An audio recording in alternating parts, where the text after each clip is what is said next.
Hello viewers, you're welcome to today's show. I'm Folakemi, and today with me on the show I have an inspiring guest in person of Haji Professor Engineer Sabit Ariyo Olagoke JP. You're welcome, sir. Ariyo Olagoke JP. Thank you very much. Welcome, sir. Sir, today's show we are going to talk about true love and relationship. Sir, how can one identify a true love? Considering the fact that there is something we call lust and true love. During the course of human growth, you pass through the puberty stage for the male, for the female. This is a point of attraction. Attraction for girls does not necessarily have a limit of age from the males. An old man like me can have a kind of passion or love for 18, 19, 20. But for boys, age is a determinant factor for ladies to say, let me fall, or let me have a relationship with this boy. So suffice it now to say that the life of a lady or a female is more at a delicate line, and it needs a special nurturing. So during the course of child rearing, parents must look out at the growing features of their children. There is something we call cupboard love, a love born out of this boy, they are rich in their home. This lady is wealthy. I can suck out certain things from her. That is not a good love. Love from lust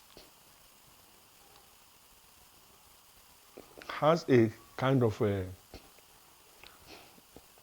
all-encompassing definitions, whereby the lust may be directed towards wanting to have carnal knowledge. Some may be directed towards, I like this beauty, although I'm not ready to marry her, but I must have her. It's a lust. A true love, if it is between male and female, we need to go through some normal norms. During human growth, during the period of adolescence, for both male and female, there are 6 possibilities of a process into which you can enter marriage. Love, sex, marriage. Love, marriage, sex. Marriage, sex, love.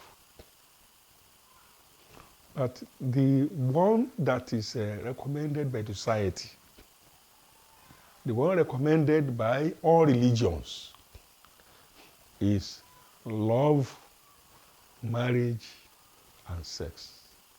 This is where the factor of virginity comes in, and is always celebrated, even at societal level. If a woman can pass that fidelity test and the marriage point, but the society neglects the areas of infidelity for the male. And when you are talking of gender equality, what applies to the male, to the female, is supposed to be applied to the male. So all of us, the society, our religions, all the holy books, demand that sacredness of fidelity. So if we are able to be nurtured in an environment of discipline, that areas of keeping the virtue will be so easy and to be natural. And this is where parents are supposed to work on their children. Because sex as it is has a lot of spiritual implications and consequences. Unguarded sex, apart from possibility of introducing diseases and other things like that, it may bring shame in society. The man there is a freak. You see that. If it does not tell today, it may tell tomorrow. So because that areas of those factors of love, sex and marriage determines the foundations of marriage. Once the foundation is very strong, sustaining the marriage is easy. But once there is a kind of distrust, maybe from male to female or from female to male, that journey is already being threatened by mere external insinuation, by mere insinuations or by mere suspicion.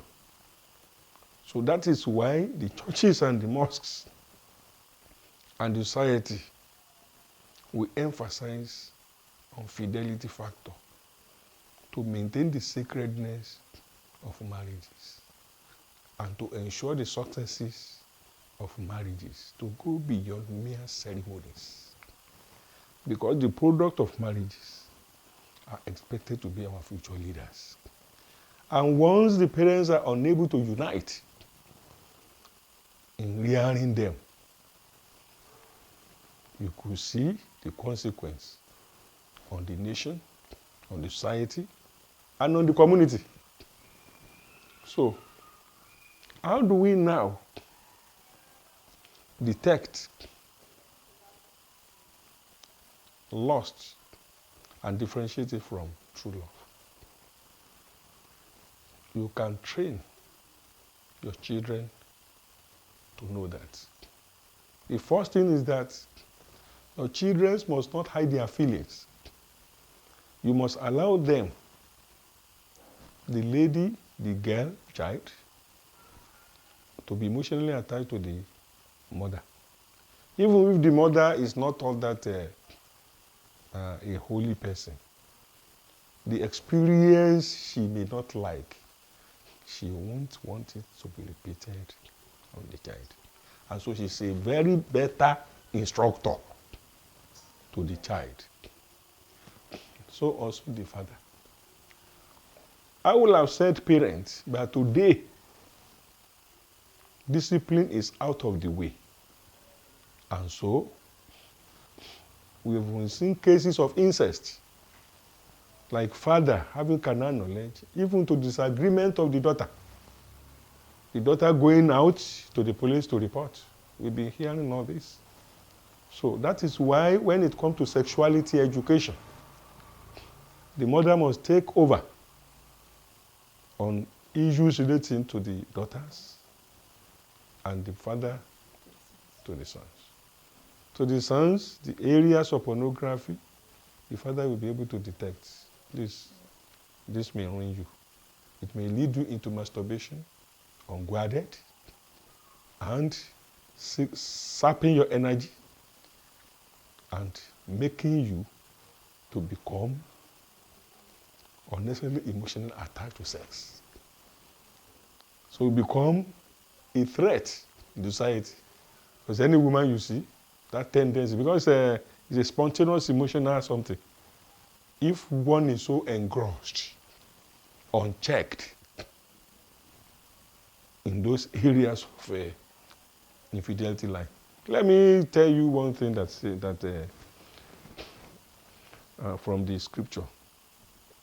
Quran 17 verse 32 says, never go near zina. Don't go near any areas of emotional attachment that may lead you into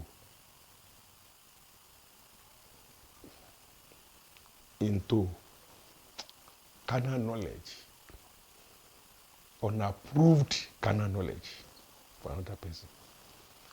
It says that at social level it will bring you shame. And at spiritual level, Satan or all these evil spirits may capitalize on it to dehumanize you. The Bible now says, Matthew 5, 27 to 28. Jesus Christ said, you have been saying that it is only when you have a carnal knowledge of a woman that you are being corrupted or you are into adultery or fornication. But I have to tell you that if you erotically go into fantasies of having a woman, having the carnal knowledge, even in the abstract world with her, you are already into fornication. So you could see the spiritual implication. So the society is supposed to really see it as attached culture to the matters of integrity and self-esteem. So the area, love is not destructible. But to be able to detect a true love, parents need monitoring and interventions. There is this scenario I want to share with you. There is this couple. They love each other though, but the wife always complaining of her husband not telling her, I love you, I love you, I love you. So they now take this case to a counselor for counseling. So on getting there, the wife spoke first, telling the counselor, sir, he doesn't used to tell me I love you. He doesn't used to tell me sweet words at home anymore. And the man replied, like, before you ask for anything, I do give it to you. In fact, I'm always at point. Both things you asked for and what you did not ask for, I always answer you. You telling me I don't used to tell you I love you, it's out of it. The man now said, I know what I'm going to do.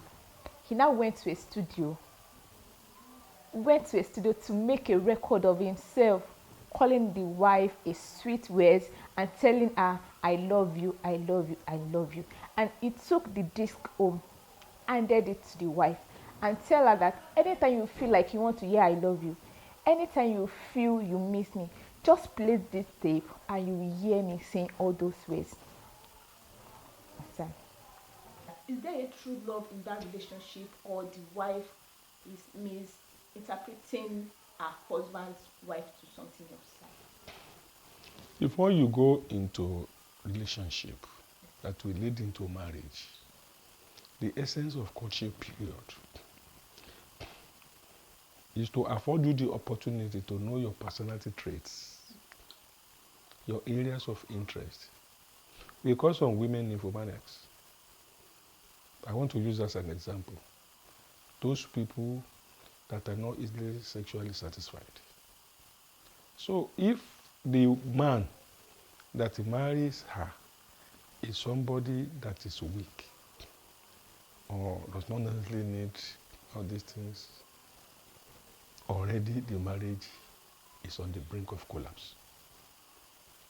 You may give for millions, you may build houses and all those things.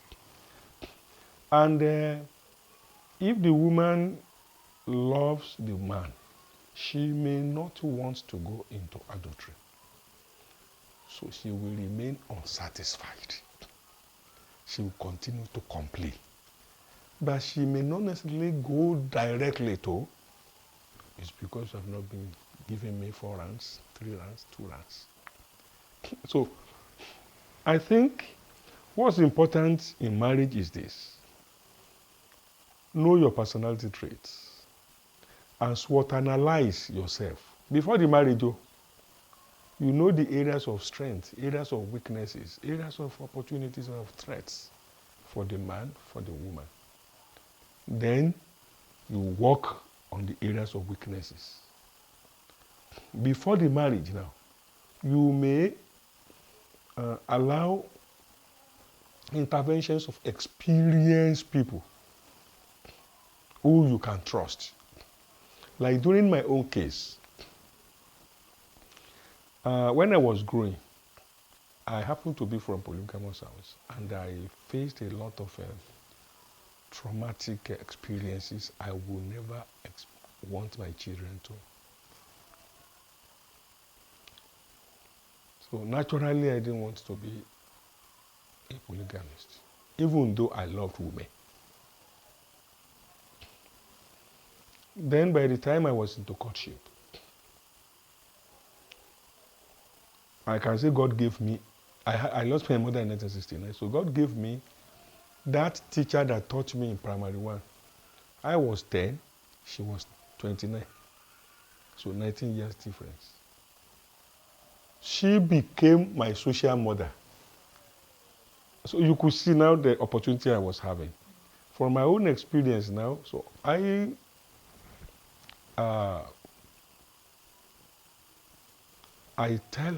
used to tell her the way I felt. And as a mother, that's the way I saw her. She asked for my girlfriend at a time in 1976. She asked for the photographs. She asked me to call her. They talked, sending me out for something. Coming back, the talk, and I said, we have finished our talk. And when we were going home, I said, what did the woman, she didn't say I should tell you. So the deal was sealed between them. Playing the role of mother for her, and playing the role of mother for me. She now became a super counselor for both of us. I was looking for virgins, I got a virgin. So during our own period, it was an era of discipline. We might go for many ladies, but we didn't go to the extent of, I didn't. Well, as a man, that love for, most especially those of us that lack that maternal emotion. So we love to be around women. So, but that woman was able to work on me.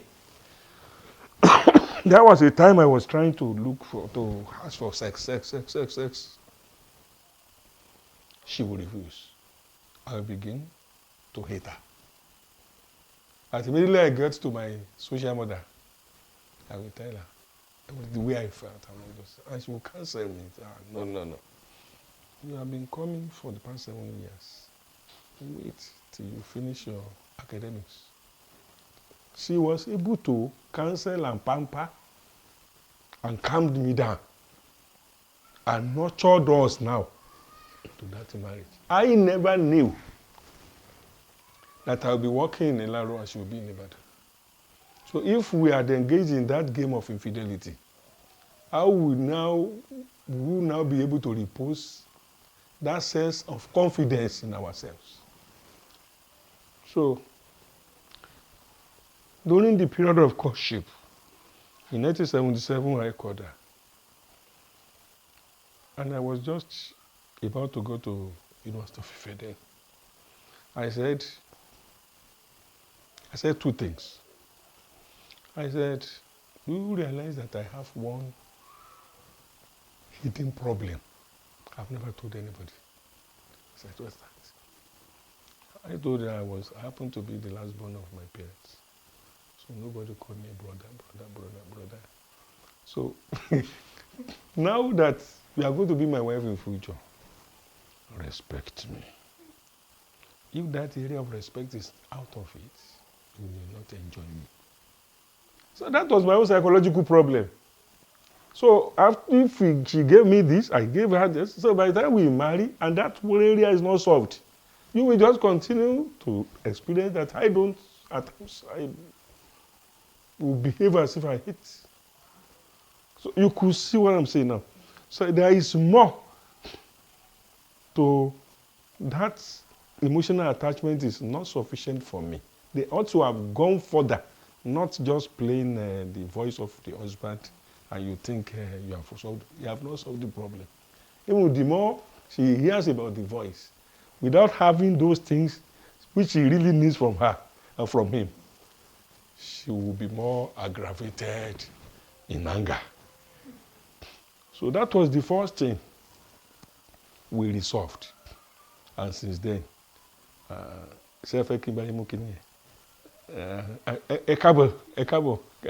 I enjoy it because that was my psychological challenge and my problem, and we have been able to resolve.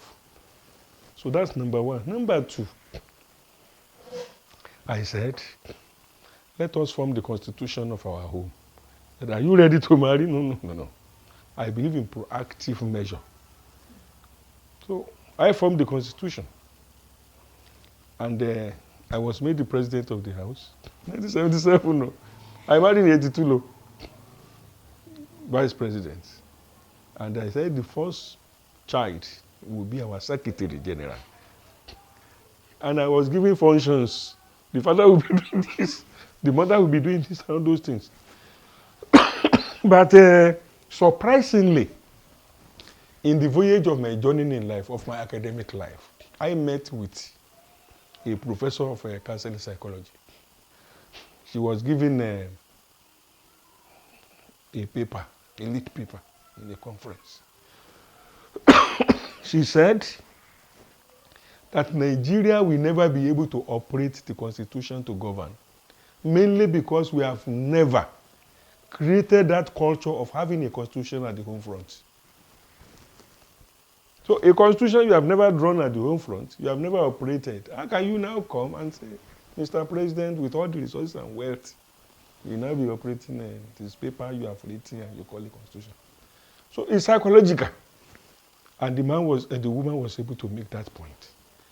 I now realize what God, I never had God there, no. But I believe God was driving me towards in fact, I have a book now on marriage and life prospects. That area of constitution, now essence, to run a home is there. So today, I've been able to discover that even in marriage, no matter how much you love yourself, there will be downtime.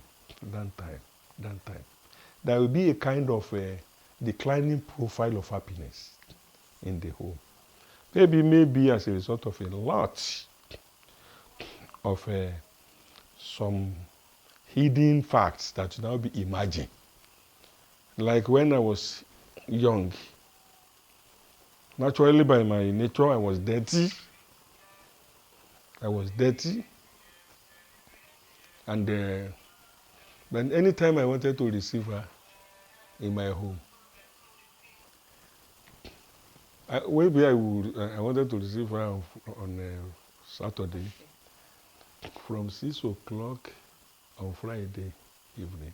I begin to sweep all the surroundings. Sweep everything. My iron, my something, all those things. And the wife of my brother will say, "Okunrin fella lejo ni e." And I will appear as if I was so good and I was so neat. That's deceit.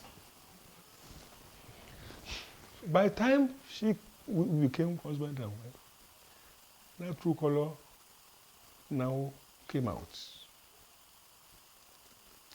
as a dirty school. We will hang my clothes and hang it. What are you doing? Were you like this when you were? So, for a man to win the heart of a woman, naturally he will conceal some things, which is dangerous if he had not worked on it before the marriage. The same thing with the woman. So it's always good to open up during the courtship period. And it's always good to follow that areas of fidelity, virtue, so that at the time you form that's your home, you will be able to have a strong foundation. And from experience, there are 7 codes of virtues which needs to be observed by the husband, jointly, husband and the wife. You started with love. Increasing profile of love will continue to strengthen that marriage. So when you are focused and you are determined, you'll be able to achieve it. But if you are unconscious of it, you won't know when that love is waning. That is number 1. Helping. The man must be, like when I married, and my wife was pregnant, and the mother was with us. I used to wash the clothes of my wife, of the mother, or myself. I was already at NYSC. So I will wash and everything like that. So that is helping. Well, they will be cooking. I didn't know how to cook. I lost my mother and said, who will teach me how to cook? So where you are deficient, let the other partner know so that you work on it jointly. So helping is there. The third one is about ensuring there is joy in the home. It's a joint responsibility. Once we are conscious of it, any time the downtime is about to come around, frustration period is about to come around, you'll be able to, because we have agreed to ensure that joy and happiness is our focus in this house. Then that area of sharing and caring. So once you agree on all this, you'll be able to operationalize the marriage through them. And sustainability will be able to come by. Then the areas of honesty is very, very essential. Loyalty, honesty. So not saying, why are you querying what I'm doing? Why are you taking my phone? So when you hide anything between two of you, you are endangering the marriage. So let's be open. We are husband and wife. And the timeliness is very, very essential. Daddy must eat at so time. Mommy is supposed to arrive at so time. What are we supposed to do to relieve her? She's breastfeeding. She's cooking. What do I want to do to come so that we'll be able to break even with respect to time management? So you could see. So finally, respect begets respect. Never disrespect your wife anytime, most especially in front of your children. When you respect yourself, not in terms of thank you, sir. No. Beyond that. Show that respect physically visible. When you are able to climb all those 7 rungs of the ladder in the marriage is already stabilized and sustained. So whether we started with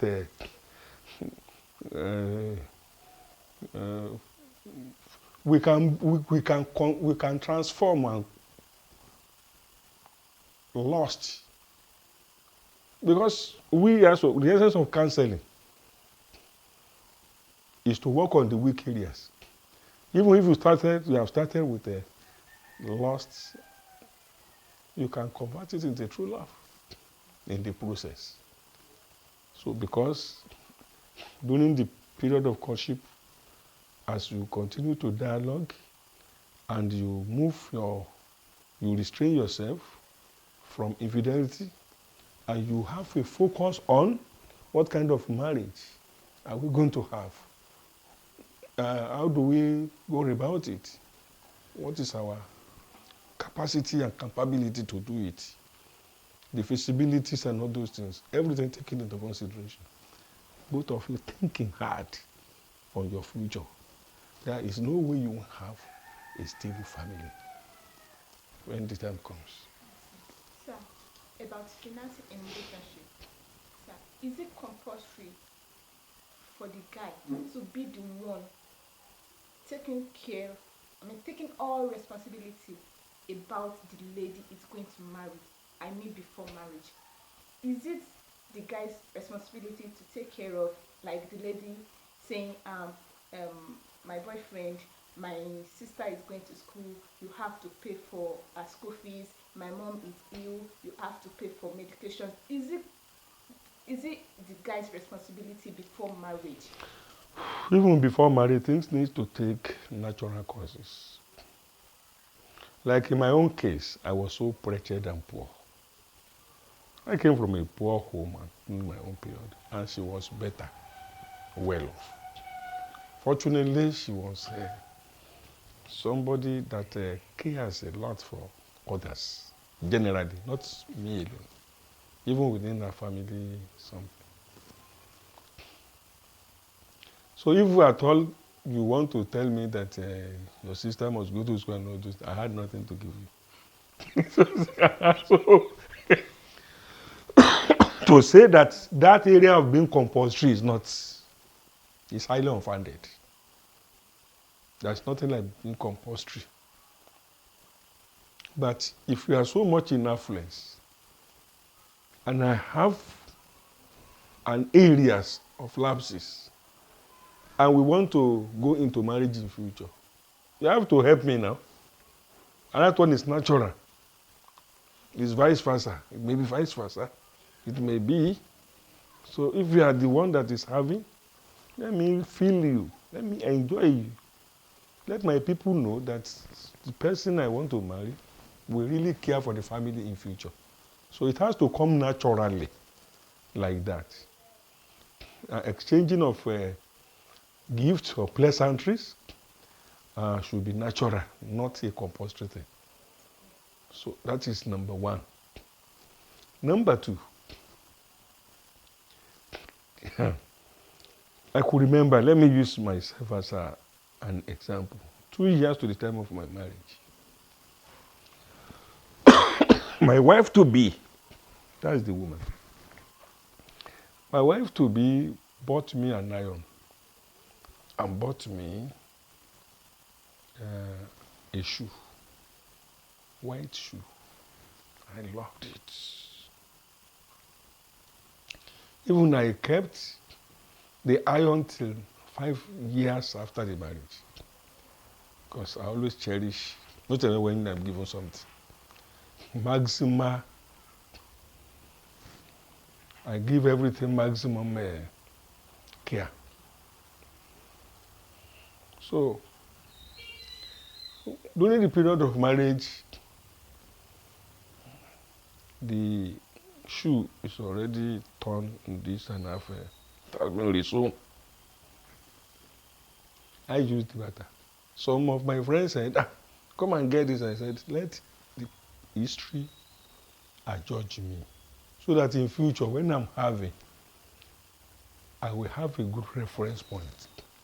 So that when I see the needies, I will have a cause to have passion and compassion for them.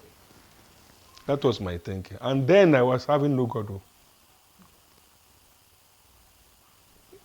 I became religious during the course of my marriage in 1982. I was an agonist. So I was like careless about things. So then I was a moralist. I used to have to operate on the principle of the law of karma and law of retribution. And what I don't want to, what I won't agree, what I won't take, let me not do it to others. That was what I was. So by the time I now got into the scriptures, I was able to see a lot of things more clearly that, so all I've been professing all those things, so I already embedded in this, but in a more perfect way than the way I was going about it. She was highly religious. She was into Catholicism. Because she was about to go into separatist something to be ordained and all those things. And there was even the Catholic sisters and all those things. They were surprised. Who is that lucky man that snatched you from us? And all those things. And I had nothing. She was 16, I was 17. But it was an era of what?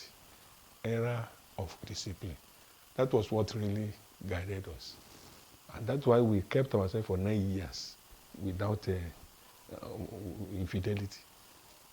So, and the marriage is happened to be so much intact till today, mainly because that trust, the foundation of trust was laid. So, and that is on the basis upon which we need to rear our children. That's what I discover. If we want to continue to have stable home and all those things, let it to be the very good home. So, we need to pray for affluence, to be able to have influence. That is just it. So, by the time the era of bounties come now, we'll be able to avoid misuse. So that was happened to be my life, and I believe it's emulatable. It's emulatable because today Nigeria is suffering mainly because the fabric of every home is broken. Not because, but because the society was highly insensitive to the declining profiles of integrity, of virtues, of self-esteem. That was how we are losing out a lot of things, and we were only basking under the so-called glory of civilization, which we did not even understand. So because we are unable to manage a virtue, that virtue will become a matter of profanity. So, to the young girls, to the young boys around, I think they must have been able to learn some lessons from it. I'm talking reality here. It's not about rhetoric, it's about how to impress, when to impress. No, I'm not impressing anybody. This is how things are supposed to be. I'm so much more concerned about our youth. So much more concerned about the future of our youth, about the future of this country, about the future of our community. A lot of things that helped us out. I came from a very wretched and poor home then. That's why I went for chemical engineering. It was then a petrodollar thing that was trading. In 1982, when I was to go for NYC, yes, the sister of my wife went to her friend, and they discovered that my name was put River State. She cried, ọkọ àbúrò mi, wọ́n ṣe marry me. And they changed it without consulting me. That's about fate. Changed it to Ogun State. So from petrodollar now to chalk. I became a chalk mania. You could see. And that was, so from the craze for materialism now, it's now my craze for spirituality. That is when I discovered God. That was how God arrested me. And he made me through. I suffered a lot in the beginning because I had to start as ABC of life. Even with all these market women and all those things, even as a lecturer 3, I never even knew that there is a glory in being a lecturer. I was more into the virtue of spirituality, enjoying going about all these retreats, going about this and all those things, and some people thought I was mad. I never knew God was using me. I never knew my life was already changed. But eventually, I was able to get to the peak of all my careers. As a professor, that's peak of academics. I'm a fellow to 10 professional bodies. Fellow, that is the peak. Fellow of Nigerian Institute of Engineers, fellow of Nigerian Institute of Management, fellow of National Association of Nigerian Technologists, Engineering Technologists, fellow of Academy of Entrepreneurial Studies, and all those things. So, what else if I had been in the world of materialism, that's what I will have achieved, or not even achieved to that. But God is now converting all these things into a kind of CV for the youth. A kind of motivating those people coming behind that they must not be lazy, they must be focused. And in their struggle to make it, they must not forget God. That's what He's using me for. And today, I don't discriminate about religions. I always find virtues in anything you are doing. Even if you are an Ifa worshipper, a Sango worshipper, there must be something great in what you are doing. So, I don't condemn. Better advice. But in every religion, whether traditionalist, Christian, Muslim, there is always a point of quintessence whereby there is minimum energy. That is when you get vapor from murky water. At the vapor level, you have distilled water, the purest water ever. All religions differ. For example, it is only when you derail from the normal course that you plunge yourself into sins. And the wages of sins, not to get into the level of death, you go into atonement. So for the traditional religions, most especially in the areas of Ifa mythology, they talk of sacrifices to some spirits that may haunt you to punish you because God does not punish. And to the Christians, the blood of Jesus Christ, that's what they hold to.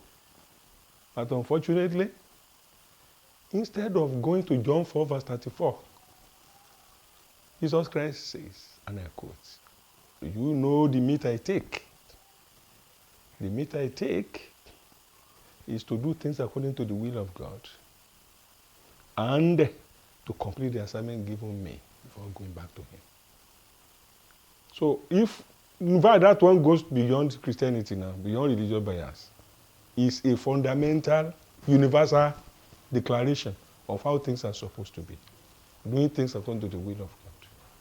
So failure to do things according to the will of God now will plunge you into sin.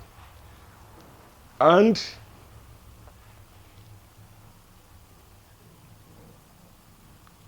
is it Preacher 1? No, it's James 1, 13 to 15. It says, never say that God punishes you for anything. God will never bring any bad things on everybody.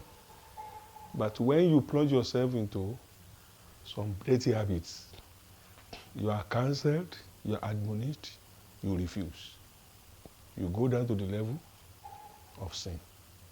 The sin now metamorphoses into identifying you in society as a drunkard, as a fornicator, and in the process, you land yourself into death. That is not from God. The same thing the Quran is saying, Quran 4 verse 79. Never, when you do things, and things are easy for you, and you are able to achieve, is because you follow the laid down principles of God. But when you become a failure, and you plunge yourself into deluge of punishment, it is from you. You are on your own. So you could see the similarities in the two verses. So it is by the time we get into problems that we look for solutions erratically now. And that is when we now talk of atonement. So for the Muslim now, they will say we're going to Istighfar, and some will go to Babalawo, some will go into church. So some things like that. So that is why I now admonish all religious leaders, irrespective of your denomination, teach the scripture.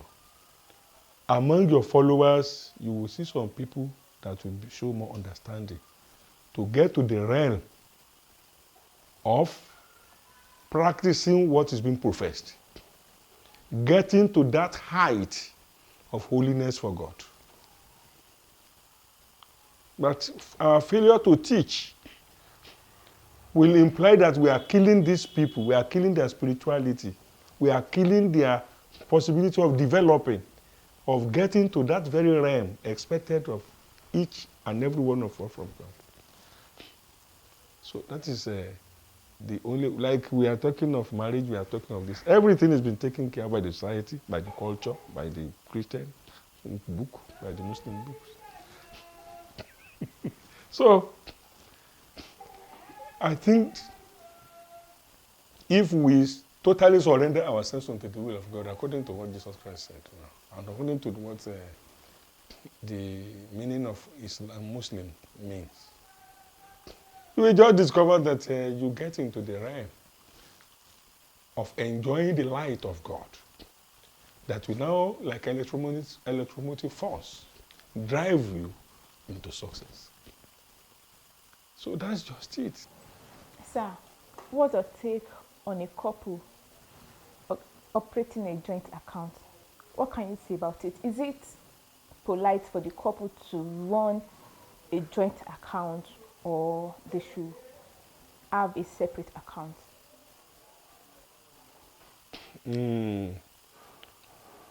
We have to be sincere to ourselves. I always want to use myself as an example because of the love and the gains I've had from her during my own period of wretchedness. I didn't say anything wrong in joint accounts because we are thinking together. But there was a time some members of our family came and said, don't trust any man. If he's not capable, you shouldn't venture into marrying a wife.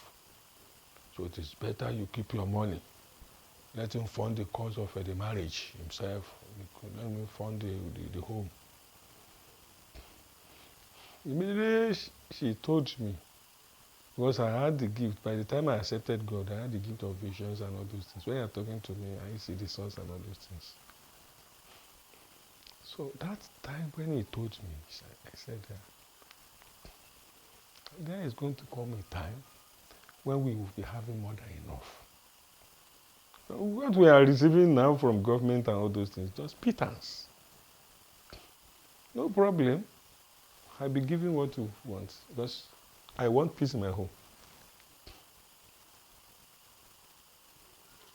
But as we were rising,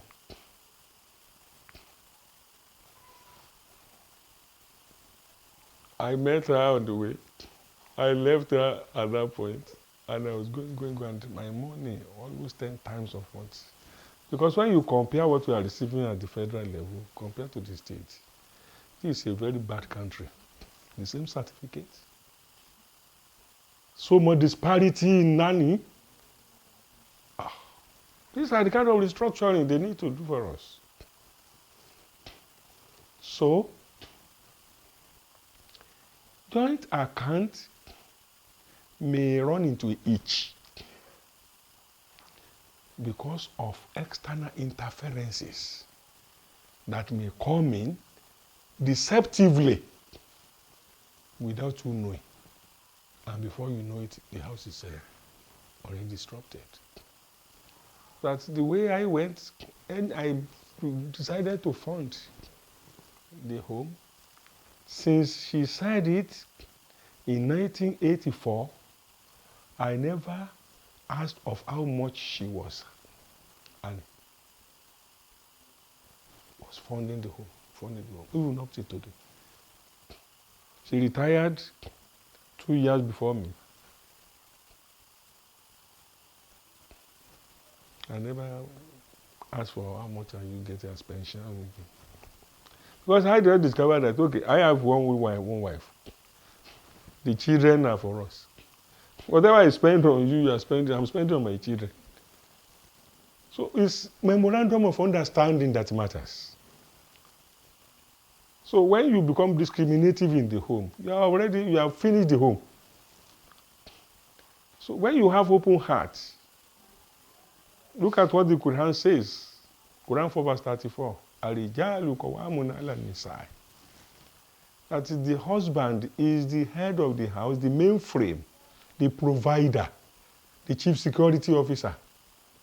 And you must take a note on the day of marriage that no form of abuse will ever come over this woman and the offspring that are coming.